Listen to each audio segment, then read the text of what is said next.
Eu fiz uma crítica ao Poder Judiciário, então voltei hoje para falar sobre ele. Aqui é o canal Conservador RJ, quem não é inscrito, se inscreve aí no canal, quem já é inscrito, dá aquele like e quem não ativou, ative o sininho para ser comunicado de futuros vídeos.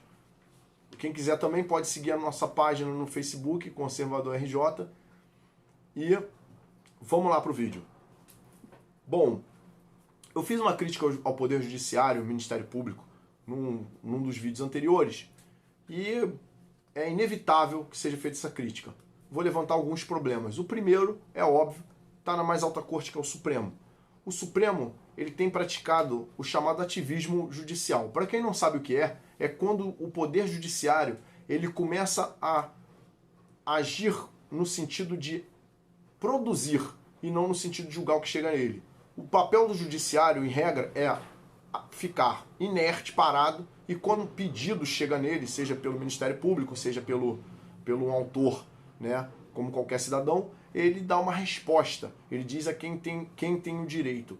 Porém, muitas vezes o judiciário tem agido no sentido de criar certos direitos, ou seja, ele legisla, ele cria determinadas coisas e também pode ser considerado uma forma de colocar uma visão política, que é o que o Supremo tem feito. Ele tem feito um ativismo político dentro do Poder Judiciário.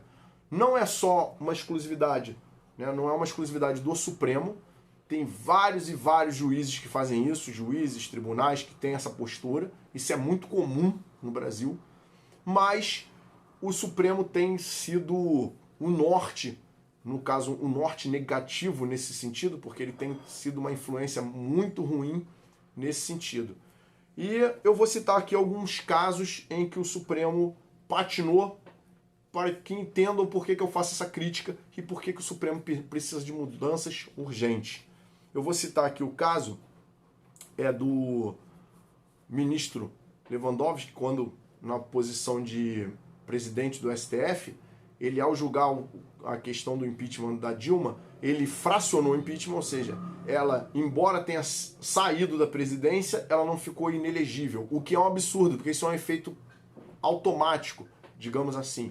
É uma consequência de sofrer um impeachment, ficar inelegível por 8 anos. Ou seja, não basta eu te tirar da presidência, eu te dou um castigo de te tornar inelegível por 8 anos. E o ministro do Supremo ignorou essa regra e depois saiu com desculpas das mais esdrúxulas, o que, sinceramente, como eu defendo, deveria ter a postura digna de se afastar do cargo, porque já não tem mais condições de ocupá-lo. Condições, sei lá, eu não vou nem entrar aqui em detalhe, mas já não tem. Outro caso também gritante foi a audiência de custódia, que foi criada para que, após a prisão, vamos supor, alguém que é preso por um agente policial, seja policial militar, seja guarda municipal, seja policial civil, ou até um cidadão comum, ele é levado à autoridade policial, delegado. E de lá, ele é conduzido imediatamente ao juiz para audiência de custódia. Eles alegaram, na ocasião, que foi uma DPF, foi uma ação movida pelo PSOL, que queria que esse instituto entrasse no Brasil. E esse instituto entrou, no primeiro momento, hoje ele está na lei, por força de uma decisão do Supremo. Só que não atentaram que o instituto, lá fora, ele tem base no Pacto de São José da Costa Rica, que é um pacto de direitos humanos, né, das Américas. E nesse pacto, o artigo 7º, o item 5, ele fala que toda pessoa presa, detida ou retida deve ser conduzida sem demora à presença de juiz ou autoridade autorizada por lei a exercer funções judiciais e tem o direito de ser julgada no prazo razoável ou de ser posta em liberdade. Vamos lá. Quando ele fala ao juiz ou outra autoridade autorizada por lei a exercer funções judiciais, o que o delegado fazia no caso da prisão em flagrante? Nós sabemos que o delegado tem que ter formação em direito. Ou seja, o delegado formado em direito estava ali justamente para verificar a legalidade do flagrante, verificar se houve abuso dos policiais durante a prisão, verificar se cabe o termo circunstanciado, sendo o caso de juizado especial, e liberar imediatamente o preso, verificar se cabia fiança e arbitrar a fiança. Então o delegado fazia isso tudo. Só em último caso ele iria autuar em flagrante e levar, né, no caso, para a prisão. Na prática, o juiz está fazendo o mesmo serviço. A audiência de custódia virou um retrabalho. Nós pagamos a um delegado para fazer esse serviço e depois pagamos a um juiz para fazer o mesmo serviço. Ou seja, o povo está pagando por um direito dado a, não diria nem a mais, mas o povo está pagando para que seja refeito um trabalho, que na verdade não é um direito. É feito um trabalho em sede da delegacia e esse trabalho é feito de novo na audiência de custódia. E o Supremo simplesmente ignorou a expressão autoridade autorizada por lei a exercer funções judiciais. Que isso aqui caberia ao delegado. Porque nos países que não tem a figura do delegado, onde o policial prende, não seria lógico o policial que prendeu o indivíduo na rua jogar ele direto numa cadeia. Então o policial prende ele, leva para o juiz verificar a legalidade da prisão e só depois ele vai para uma casa de custódia, que seria o que a nossa lei determina. Nesse caso nós já temos a figura do delegado. Então nós fazemos o trabalho 2 vezes. O Supremo ignorou esse fato para poder criar mais um imbróglio, ou seja, mais uma dificuldade em se manter um criminoso preso. A verdade é essa, hoje o criminoso passa pelo delegado, se for o caso do delegado entender que deve ser preso, vai para o juiz, para se for o caso do juiz ver se deve ser preso. Ou seja, o trabalho é feito 2 vezes. É um serviço feito e refeito. Quem paga por isso? Você, cidadão. Você paga 2 vezes. E são funcionários caros. Você paga aí pelo menos um delegado. Pesquise nos sites quanto ganha um delegado. Não vou aqui mencionar, porque varia de acordo com o estado. Você paga a presença de um promotor. Você paga a presença de juiz. E óbvio que muitos vão chegar ali presos sem advogado. Você vai pagar também para ter um defensor público. Pesquisa quanto ganha um funcionário desses que eu citei. Um delegado de polícia, um promotor de justiça, um juiz e um defensor. Leve em conta o que eles trabalham com assessores, né, técnicos, analistas, e leve em conta também que tem uma estrutura, que tem o transporte de levar o preso para lá e para cá, e veja o quanto você está pagando a mais, o quanto o teu bolso está pagando a mais por essa ingerência, por essa não observação dessa frasezinha, desse trecho de frase, desse detalhe. Vou para o próximo passo, que é a criminalização da homofobia. Criminalização da homofobia, então, é incrível, porque por mais que se queira proteger as pessoas, eu isso aí não tenho que negar, que a proteção, mas o Supremo aí, ele cometeu um dos piores erros que não é admissível no direito. Ele legislou e ele criou o crime com base na analogia. O que eu quero dizer com isso? Vamos supor que matar alguém, está no Código Penal, matar alguém é um crime. E imagine que a pessoa fala assim, mas hoje a gente tem o tal pai de pet, né? Então o cara, não, mas o meu cachorrinho é como se fosse um filho. E imagine que por analogia eu pudesse falar assim, não, quando o animal for tratado igual um filho, eu vou entender que ao invés de ser maus tratos, vai ser homicídio. E a pessoa vai responder por homicídio. Entendam o nível a gravidade disso. Eu não posso deixar que um juiz faça esse tipo de interpretação, ou promotor, quem quer que seja. Eu não posso deixar que nem o Supremo faça esse tipo de interpretação. A resposta técnica do Supremo era o seguinte: o Legislativo se omitiu em relação a isso. Mas o Legislativo é eleito pelo povo para fazer leis. Será que o povo quer criminalizar a homofobia ou não? E se o povo quer, ele pressiona o Legislativo, isso vai ser criminalizado. Há alguns detalhes também na decisão que são bem infelizes, que dá a entender que não existiria racismo de negro para branco, mas isso aí dá a entender, isso é um absurdo, eu posso falar isso no futuro, mas é um absurdo. A questão é, há todo um tratamento errado, primeiro, porque para ser crime tem que ter prisão legal, isso é chamado princípio da reserva legal. Para que eu saiba que eu estou cometendo um crime, esse crime tem que estar previsto em lei. Então esse crime já tem que estar na lei e não pode ser fazendo de um outro crime, uma costura em outro crime para adaptar esse. Senão vai ficar complicado, porque toda vez que você tiver uma atitude, eu posso costurar, ou seja, eu posso pegar um outro crime e trazer para cá e tratar como se crime fosse. E aí você vai estar sendo processado por um crime. Isso é absurdo. Nem crime nem pena isso poderia acontecer. Crime por analogia nos remete à Alemanha nazista. Isso é coisa absurda. Eu tratar com analogia um crime. Algo que não é crime, vou botar o tipo de outro e vou costurar. Isso vindo da corte, da mais alta corte de um país é o extremo do absurdo. E vejam os votos e vocês vão ver o quantos ministros do Supremo passaram por cima do básico. Eu acho que um aluno do 5º período não aceita mais isso. Por mais que a causa seja boa, o aluno do 5º período já não vai mais aceitar isso, e ministros do Supremo passaram por cima como trator, ou seja, uma decisão muito mais política, de militância, do que uma decisão técnica, jurídica. E se é para você ser político, me desculpe, saia do Supremo e se candidate a deputado ou senador. É possível. Qualquer ministro do Supremo pode hoje se aposentar lá, se afastar e ser candidato a deputado federal, a senador e alterar essa lei que ele acha tão importante. Se você quer fazer política, se você quer legislar, se você quer fazer política, vá para o órgão certo. Quer fazer esse tipo de coisa, quer criar um novo tipo penal, vá para o órgão certo. Se você quer apagar incêndio, faça concurso para o bombeiro, não faça concurso para a polícia militar. Lá não é o local de apagar incêndio. Pode até acontecer, mas não é o local de apagar incêndio. Então, se você faz um concurso para médico, você não está ali para dar aula, você está ali para atender os doentes. Se você quer dar aula, faça concurso para professor. Isso é diferente. Se você está no Supremo, você está ali para julgar. E mesmo que exista o condão político nos julgamentos do Supremo, isso a gente pode até discutir no outro plano, mas legislar e fazer crime por analogia é o cúmulo do absurdo. E a gente pode citar também a questão da persecução penal, né? As investigações contra quem fala mal do Supremo. Eu vou até ter cuidado aqui no vídeo. Mas as investigações que são feitas não por um delegado, são feitas por um ministro do Supremo. Isso é uma aberração. Houve um caso aí, inclusive, que na época a Procuradora-Geral da República foi contra uma determinada investigação, salvo engano, contra a revista Isto É, e eles ainda assim continuaram. E aí eu faço a pergunta, quem vai oferecer denúncia? Porque em primeiro momento, se eu investiguei, eu já não posso julgar.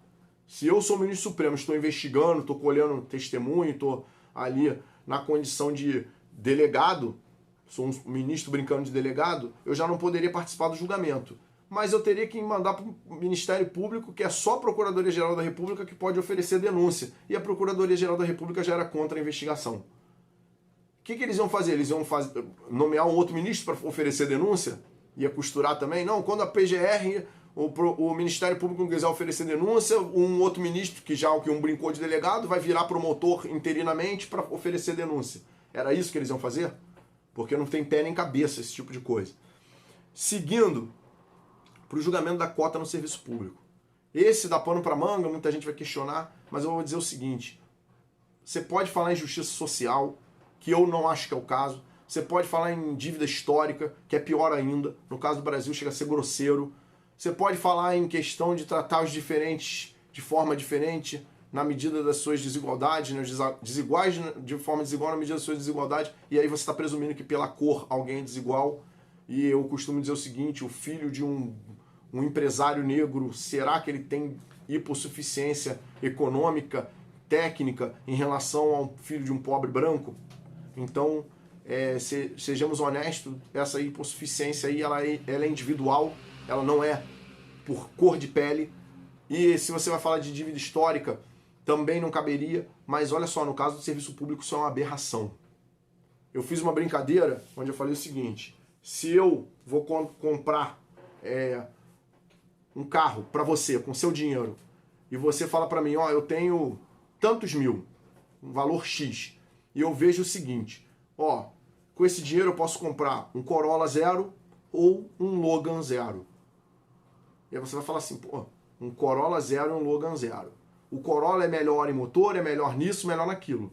Mas eu vou comprar o Logan, sabe por quê? Porque olha só, na época da Segunda Guerra, o Japão era do eixo e a Toyota é uma empresa japonesa, enquanto o Logan era da França, que foi invadida, coitada, teve um monte de prejuízo. Então a França sofreu mais com a guerra, enquanto o Japão, por sua vez, era do eixo.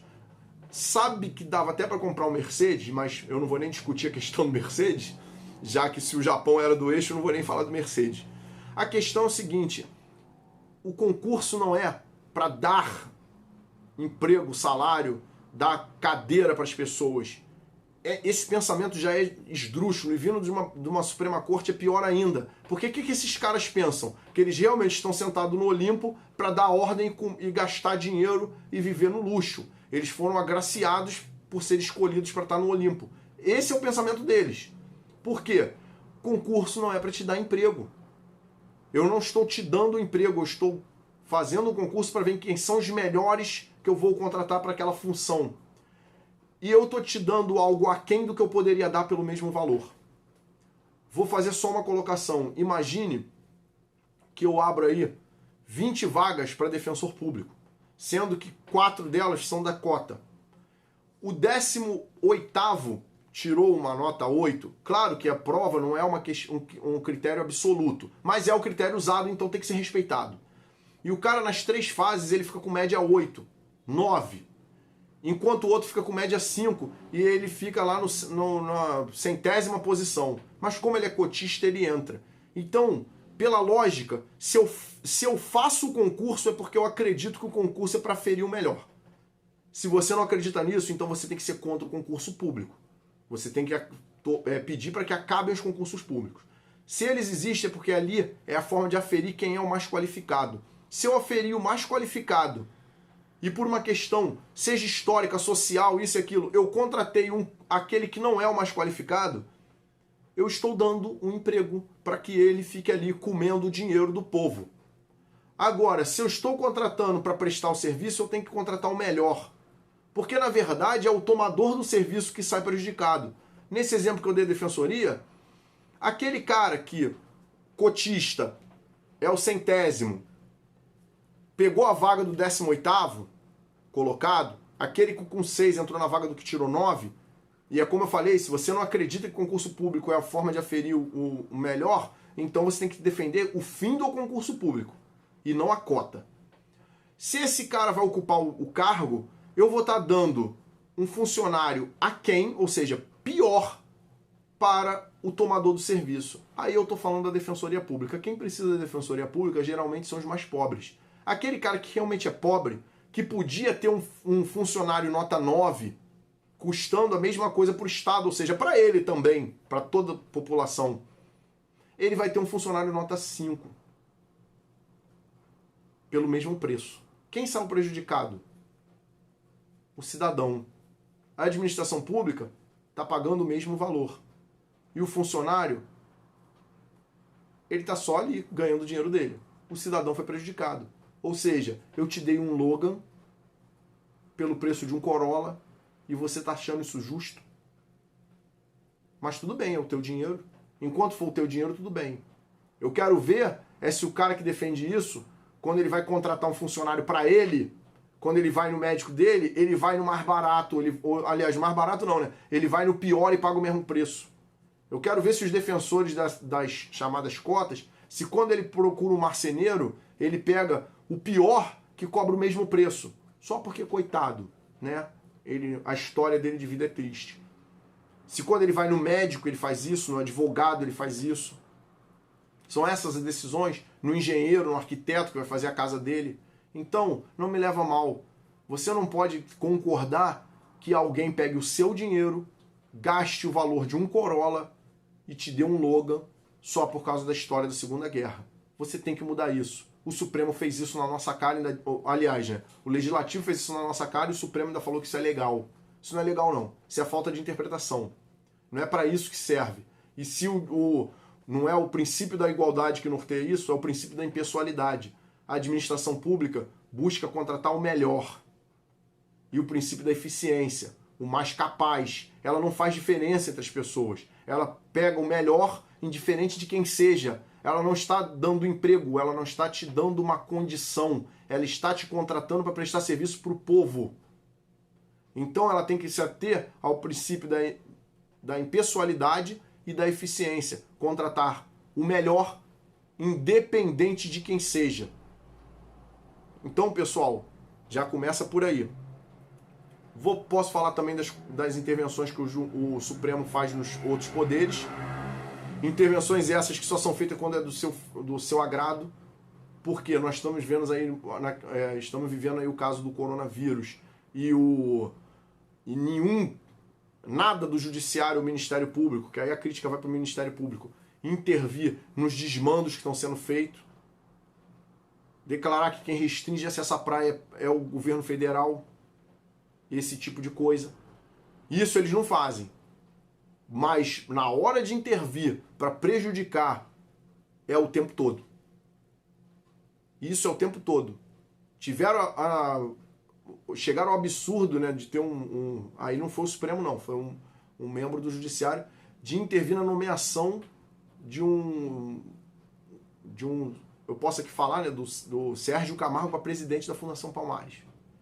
Uma nomeação é algo totalmente à escolha do presidente, nomeia quem ele quiser, igual ministro. Não adianta, não pode espernear, o presidente bota o ministro que ele quiser e demite o que ele quiser. E não adianta o presidente do Senado, da Câmara, falar que não vai aceitar, porque se ele fizer isso, ele está tomando uma atitude inconstitucional. Ministro trabalha com o presidente, para o presidente. No caso, para o povo, mas a comando do presidente. Ele contrata quem ele quer e demite quem ele quiser.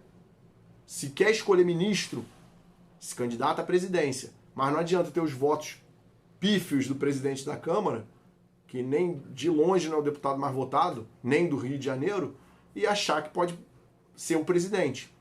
Se candidate para o cargo que você realmente deveria estar. E no caso do vírus chinês, o Supremo, o Judiciário tomando uma participação totalmente, vamos dizer assim, militante, né? Literalmente.